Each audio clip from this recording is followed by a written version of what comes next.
LEGO Indiana Jones: The Original Adventures is my favorite LEGO game of all time. And after the success of the recent Minimum Stud series on this channel, which you should go watch by the way, I thought why not try and tackle this game as well. This mini-series will be only 2 parts, one focusing on the story mode and the other focusing on free play mode, and the rules are quite simple. Beat every level of the game with only touching the least amount of studs possible. Unlike in the Skywalker saga, we are not going to be calculating the total value of every single stud gathered, rather, just the amount touched. This means that touching a blue stud versus a silver stud has no numerical difference. As always, I'll be using the speedrun.com rules to moderate this challenge, and any bugs or glitches not allowed on there I won't be using. This means that punch launching is not allowed in this challenge, due to the frame rate requirement being too high. Oh, and one other thing. For some reason, whenever I alt-tab or toggle off my VSync in older LEGO games, my game just straight up crashes. This is an issue with my hardware, which is a little bit tricky to change around and not to mention expensive. The unfortunate thing is that a lot of the glitches we'll need to be using in this challenge require the VSync to be toggled off at certain points and then toggled back on in others. We'll also need the Alt-Tab option for certain lag clips. I want to give a big shout out towards the LEGO Speedrunning Discord, and specifically Chimkin, for trying to help me diagnose my issues. We weren't able to find any solution, so in the situations where I would be performing certain out-of-bound clips or lag clips that require VSync toggling or alt-tabbing, I'll include a clip of that being done from various different speedruns, which you can all find linked down below. I also want to give a huge thank you to Zero, a prominent runner of this game, who was able to help me find different strategies and routes for a bunch of levels, specifically in Temple of Doom. You can find links to both Zero's and Chimkin's socials down below. And lastly, sorry if I sound extremely bored in today's video, I've been very slowly losing my voice over the last couple of weeks.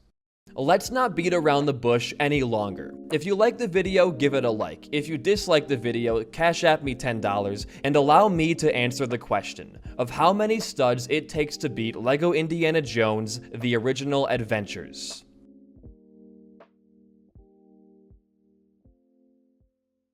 One is a difficult level. Off the bat, it looks like you need to grab 3 studs crossing this gap as Indy, but if we switch characters right as we swing across, then switch back right after, you can avoid it. When you reach this door, you can do a strategy called a drop-in warp. What that means is that you can manipulate the position that player 2 spawns at by adjusting your camera and movement in a very specific way. And right here, to avoid grabbing this gold stud in front of this statue, you can do a double jump while holding the camera straight up and drop in player 2 right on top of the door, bypassing this section. Drive the boat along the back edge of this wall and set yourself up for a very difficult jump.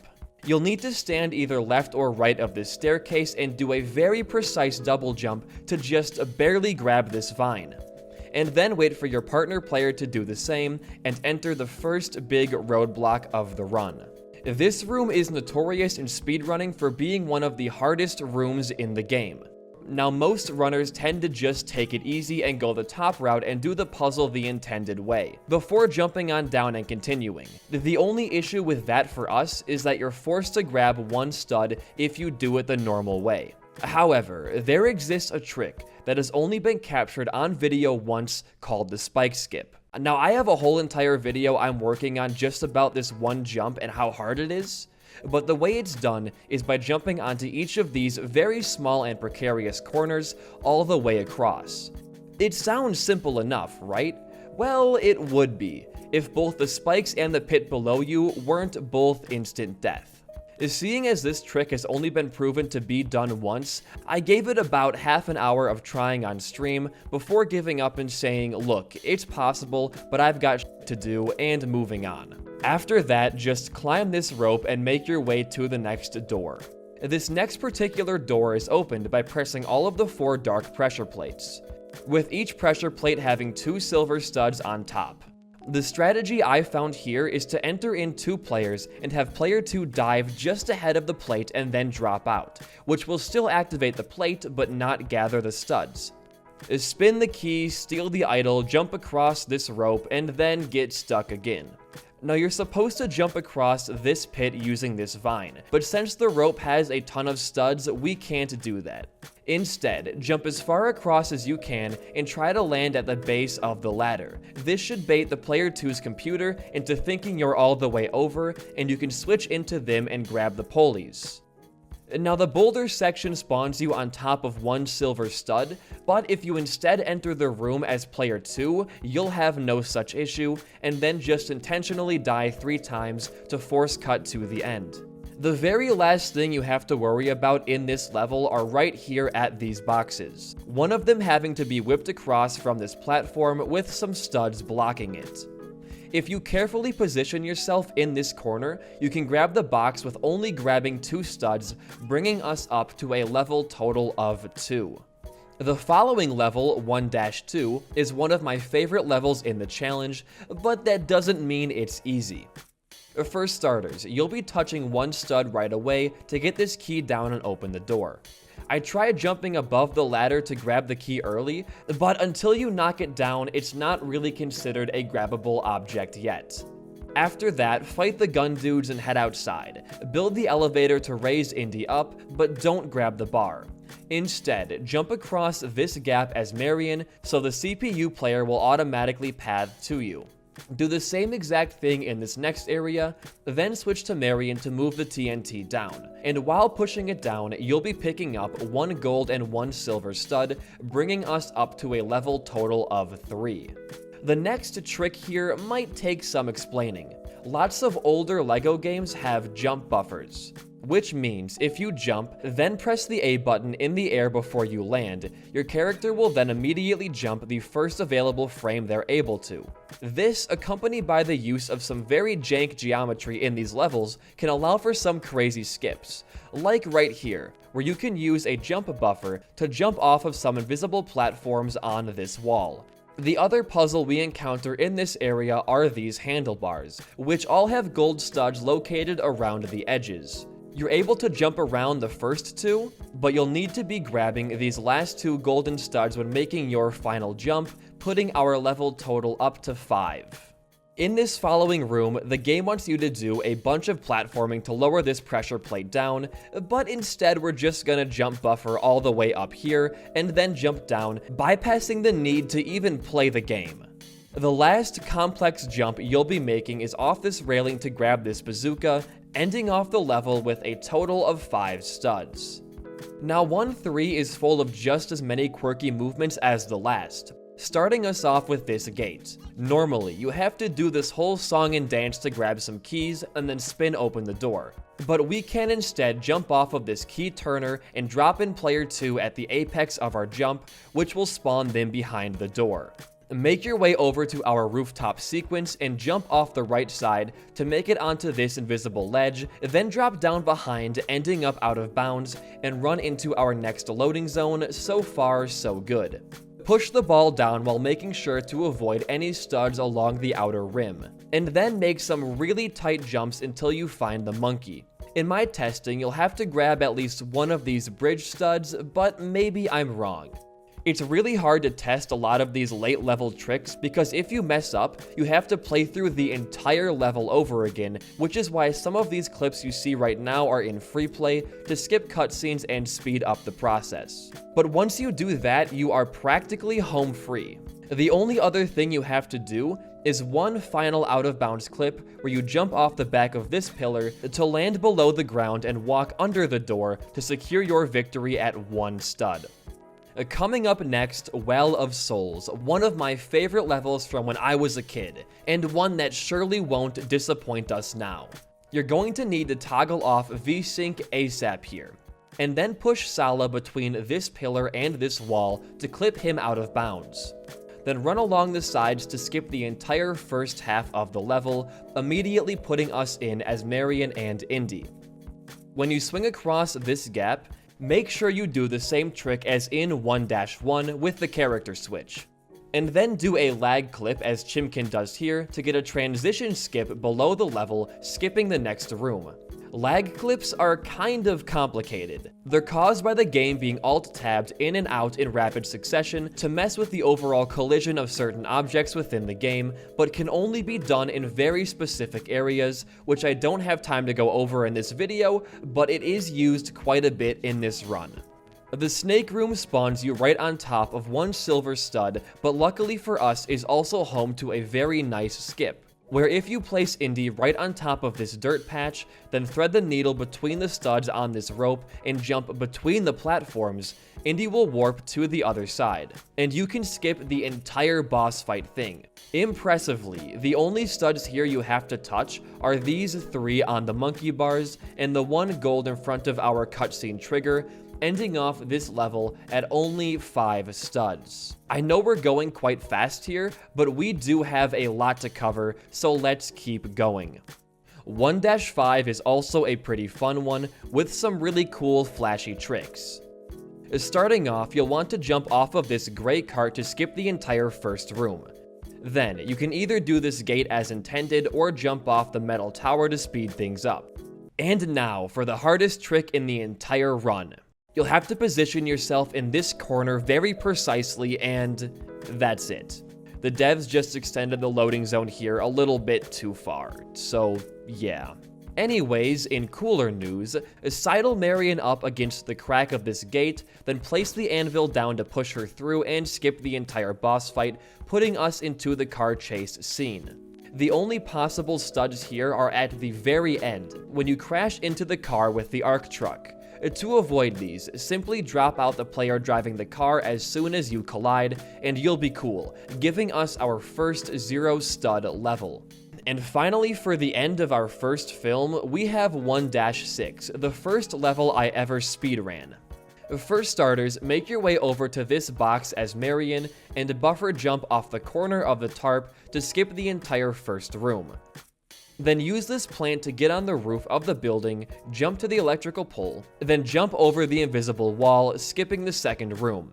In the Belloc fight, you'll have to do some more involved stud dodging, or lack thereof. Jumping off of this little crate, you can't really avoid these 4 on this platform, but with a well enough timed jump, you can skip this blue stud. And when he switches sides, you can make a small jump to bait Belloc down, then send him into his final phase. In this phase, you'll be grabbing another 2 studs to get Indy up to attack him, ending off this level with a total of 6 studs, and the movie with a total of 19 studs collected. Now, Raiders was a lot to handle, with a ton of different skips, clips, and everything else. But we've barely scratched the surface of this challenge, so why don't we move on to Temple of Doom. Level 2-1 starts us off inside of a nightclub, where we have to fetch an antidote for Indy, but we're not gonna do that. We're instead going to jump up the side of this wall, then drop in Indy as player 2, and then press the buttons. From there, we can grab the sword, cut the rope, and ride out of the first area. Once you gain control over your characters again, switch to Willy and head over to these canopies. Make a really precise jump to this ledge, then to the highest possible canopy, before jumping out of bounds and triggering the loading zone. Following that, you'll need to get 2 boxes to repair the escape plane. Switch over to Willy and grab this specific box from this upper shelf and bring it on down to enact a glitch called box stooping. In LEGO Indiana Jones, old characters, weak characters, and female characters have an extended animation for picking up boxes. If you switch characters in the middle of that animation, they'll freeze. If you then go to pick up the box that the weak character was trying to grab, it'll drop a copy in front of it. We can use this to drop a copy of the box onto one of the green base plates, then put the real one down to essentially get a 2-for-1 deal, ending off level 1 with 0 studs. 1-2 also goes extremely well too. You can bypass the elephant section by dismounting at the bridge, and then make your way to this specific corner. You can do a lag clip in this wall to get below the collision and enter the door without needing to collect any studs or bring the elephants over. Inside of Pankot Palace, you can jump out of bounds through the ceiling to skip any other required palace areas and head straight into the underground cult cave thing. The first obstacle here is this rope, which would normally have studs on it if I wasn't an idiot who forgot what the entire goal of the challenge was and didn't want to start the whole level over.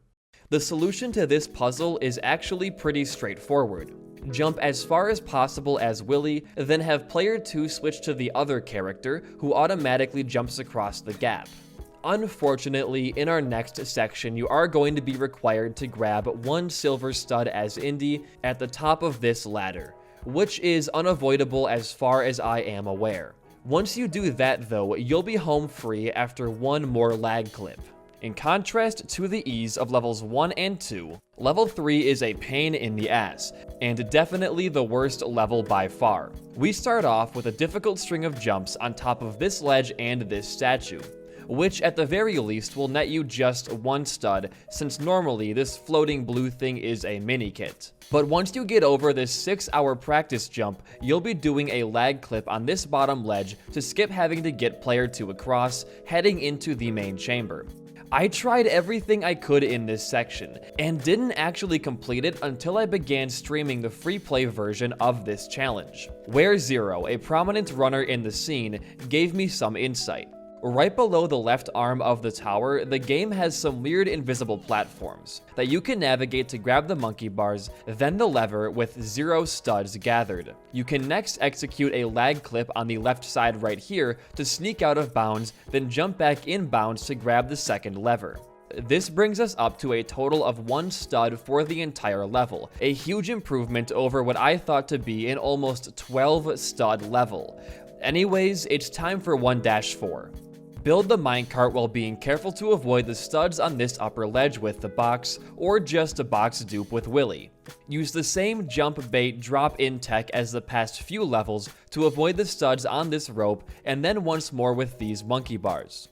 You'll need to do another jump warp, where you jump off the second platform as far as possible and angle it so you don't grab any of these studs. And once player 2 crosses that section, drop them in and drop you out, all to avoid just 1 measly stud. Jump into this corner, free the kid, and continue on with your life. Once again, jump buffer up the side of this wall, and then be free to enter into your boss fight. Normally, even in speedruns, you'll free short round to go attack the Maharaja, but to be honest, the kid has started to annoy me. So we're gonna do a new category I invented called Prison Percent, where we just forget he's there. Instead, as Willy, jump up here to bait the Maharaja away, and then do the next jump as normal. When it comes to the third jump, however, you're going to need to jump into this conveniently placed pocket in the wall, and then back out, to save us the studs from pushing this cart into place if we were short round, allowing us to exit to the minecart level with a total of 0 studs. There's not much to say about the minecart level besides this lag clip in the beginning, since if you just choose to not lean left nor right, you run no risk of gathering any studs, which puts the whole level at 0. And that leaves us at the very end of our movie, where we can use the same strategy as the boulder section to warp us to the end, then do a quick lag clip to skip the mountain scaling section. Again, we can do yet another clip on this door using this bush and some weird physics until we reach the platforming room. This room is pretty straightforward, since every other pillar we do will be studless. You have to grab 1 stud when jumping onto this last stretch of land, but that's about it. You can then let down this bridge with a perfectly placed whip, and do our last out of bounds area of the movie, which also just so happens to be the easiest. All you have to do is simply just walk into this hole and switch characters before you hit the loading zone, and then you're free to just walk under the door, take down Mola Ram, and end off this movie with a total of only 2 studs and counting. And so far, I've been pretty happy with our progress, but one more movie remains to be seen: Indiana Jones and the Last Crusade. Now, I have a love-hate relationship with this movie in this challenge. I love the level design and the movie as a whole, but I wasn't able to do a lot here by myself. since a lot of the later levels require clips that I am unable to do, but let's just start off and see where that lands us. The first room of level 1 is quite simple. All you have to do is buffer jump off this lowered bridge down here and then enter the library. Grab this box and box dupe it 4 times to build the X on the floor. Switch to Indie and double jump off this flower, switching characters to bait the CPU into grabbing onto this bar, and then switch back. You'll have to grab at least 5 studs on this overhang, but no big deal. Dropping on down to the catacombs, we're going to do a drop-in warp similar to 1-3 in Cairo, where you'll need to jump at this wall and drop in Indie at the apex. This will allow you to skip the abundance of studs on the ground in front of this book panel. You can make a jump to this ledge to skip the gold stud that spawns on the other side, grab the torch, and drop in Elsa. Next, you'll do an out-of-bounds clip against this barrier. If you toggle off VSync, kill player 2, then step forward just a step, when the second player respawns, they'll be pushed behind the transition, allowing them to walk behind the level and pop out right at the next cutscene.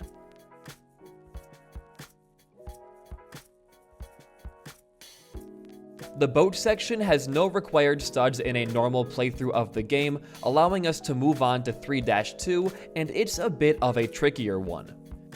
The first couple areas go fine enough, until you reach this spinner. Luckily, with some tight movements, if you hug the inside of the green, you can avoid every single stud on this upper platform, sending you to the flaming room. Execute one of the hardest clips in the game to skip it, and then do a drop-in warp at the back of these glass panels to exit outside. From there, head on over to the enemy panel and immediately drop out after you hit B to avoid gathering these studs, putting us at an amazing 0 studs once again.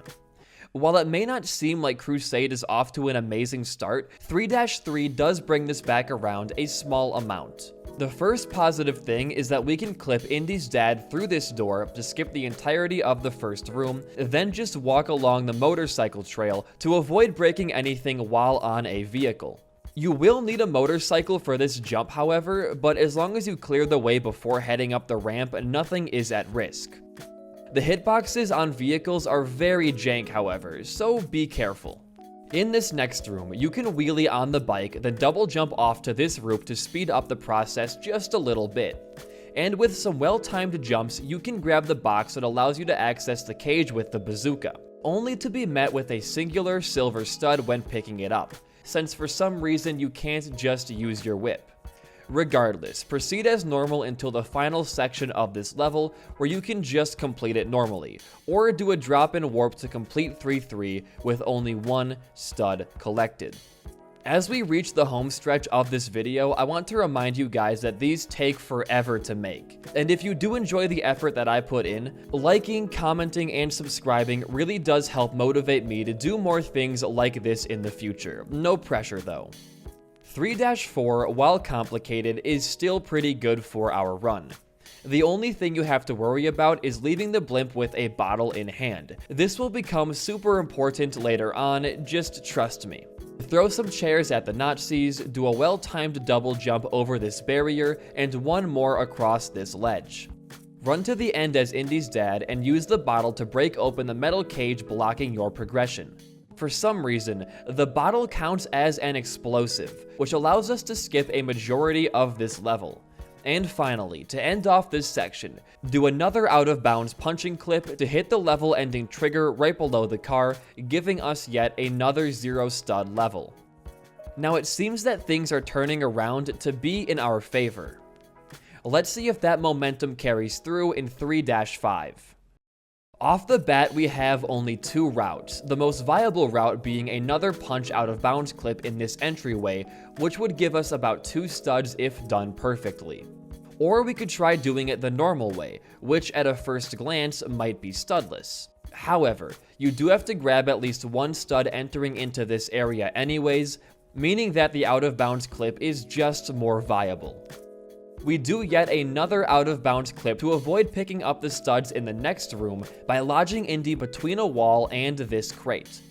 Then we can use a well-timed horse jump to once again skip the next section, setting us home free at only 2 studs for the level. Pretty good stuff.